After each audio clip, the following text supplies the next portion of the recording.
नमस्कार दोस्तों, आज हम बात करेंगे द्वितीय गोलमेज सम्मेलन की, जिसे सेकेंड राउंड टेबल कॉन्फ्रेंस भी कहा जाता है, जो भारतीय स्वतंत्रता संग्राम का एक बहुत ही अहम हिस्सा रहा है। इस सम्मेलन में पहली बार महात्मा गांधी जी ने भाग लिया और कांग्रेस की ओर से भारत की आज़ादी की बात को सामने रखा। तो कुछ बैकग्राउंड समझ लेते हैं। पहला गोलमेज सम्मेलन 1930 में हुआ था, लेकिन उसमें कांग्रेस ने भाग नहीं लिया था। उसी दौरान भारत में नमक सत्याग्रह और सविनय अवज्ञा आंदोलन चल रहा था, सिविल डिसोबीडियंस मूवमेंट। ब्रिटिश सरकार को समझ आया कि बिना कांग्रेस के बात नहीं बनेगी। इसी के चलते गांधी इरविन समझौता हुआ 1931 में, जिसमें तय हुआ कि कांग्रेस आंदोलन रोकेगी और बदले में गांधी जी को लंदन में सम्मेलन में बुलाया जाएगा। तो द्वितीय गोलमेज सम्मेलन की शुरुआत कब हुई? तारीख सितंबर 1931, स्थान Saint James Palace London. Bharat की ओर से मुख्य प्रतिनिधि महात्मा गांधी एकमात्र प्रतिनिधि के रूप में कांग्रेस की तरफ से गए थे। सम्मेलन में कौन कौन शामिल थे?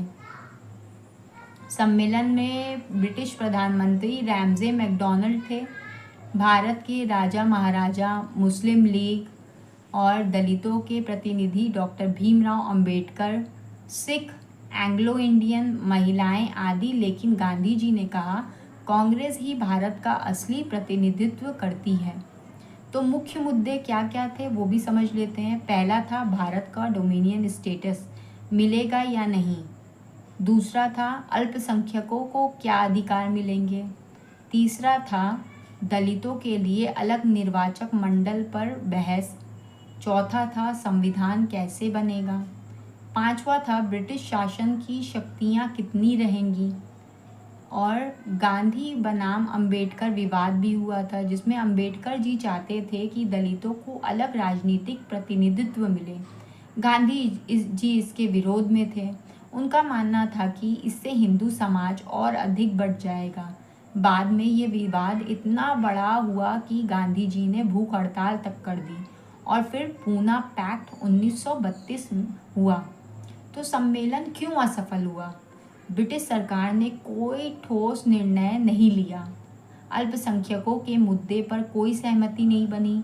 गांधी जी निराश होकर भारत लौटे। लौटने के बाद फिर से आंदोलन शुरू किया। तो कुछ उदाहरण से समझा देते हैं आपको, कुछ उदाहरण से समझ लीजिए। जैसे कि कोई पंचायत हो जिसमें सभी जातियों और धर्मों के लोग बैठे हों, लेकिन एक प्रतिनिधि बोल रहा हो कि वो सबकी बात करेगा।